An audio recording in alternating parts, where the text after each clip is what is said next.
understand when you do things like this. You don't why do you like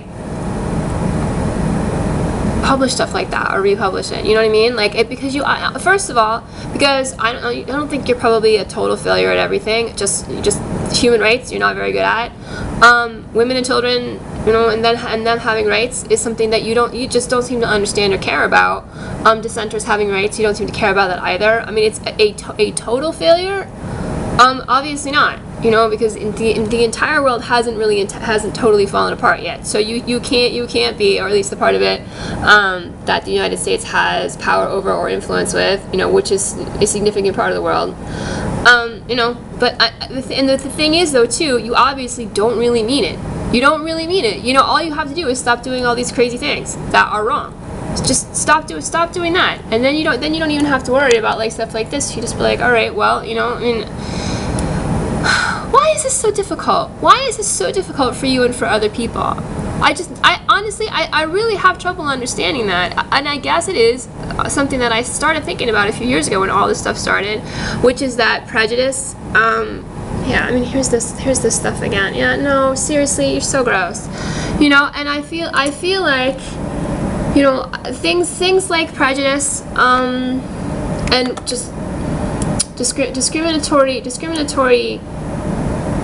feelings are things that can coexist with other things. So you can actually be someone who has a lot of intelligence and even a lot of education, and also have a lot of prejudice, because like your feelings are your feelings, and if your feelings are not educated in one way or another, then you will actually your brain will do things to try to make it seem logical to you, all these things that you're doing that are really evil and wrong, right? And they're actually totally illogical, but or if they just serve you in some way, right? If they serve you in some way, as a man, I think that has a lot to do with it. You know, I mean, if as a man you can get more power by oppressing people who are not men, you know, I guess it takes a certain kind of person to not do that, and you're not that person.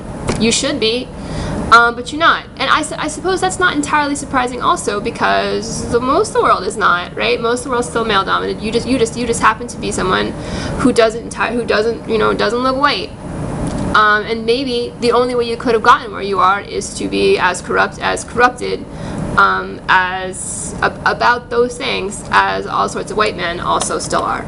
You know, I mean, maybe we really thought we were getting somewhere by electing the first person to be president who doesn't look white, but in fact we didn't really get as far as we had hoped, right? And you are you know, you're the proof of that. Your behavior is the proof of that. Yeah, you know, and this is still here. It really is just stomach turning for me. It truly is. It's stomach turning for me. Yeah, you know, I mean, just you have no. You're just always looking for an excuse to do the screwed up things you want to do, and that's all there is to it. That's really all there is to it. And the harm that you inflict on other people, you just don't care about. You just don't care, right? And this is still here, even though, you know, I still have stalkers because of it. You're at the very least, you are terribly irresponsible, right? And then there's a lot more to it than that. You know, there's a lot more than just irresponsibility. Yeah, and I got all sorts of messages from people. Let's see. I guess this is yeah. I mean, here's the email addresses that the people used.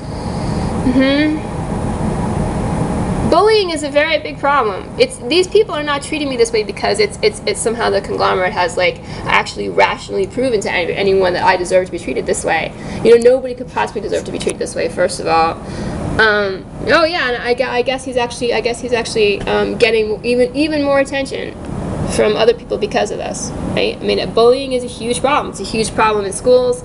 It's a huge problem in the workplace. You know, I mean, it's disgusting. Lean Holio, he's calling me now.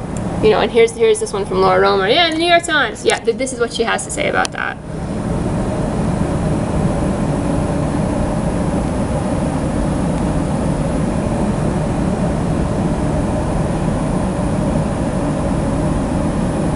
Congratulations, New York Times.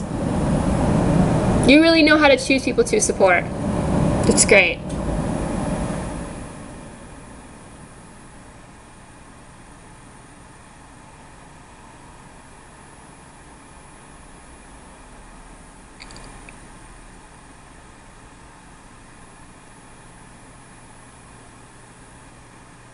That's true.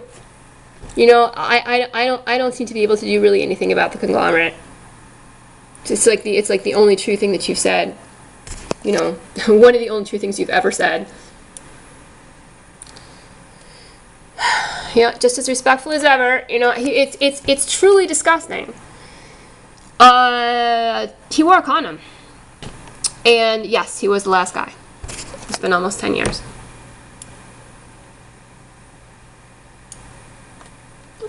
So, oh no, she could actually. It looks like she wrote the same thing, but I had already. She wasn't able to. So, because I designated her email as spam, and then she had to write me something else. So, you know, it's just she is a stalker. She's a stalker. I don't want you to live with me. I don't want you anywhere near me. If you want to move out of the storage room in your parents' house, you know, I think there are steps you could take to achieve that.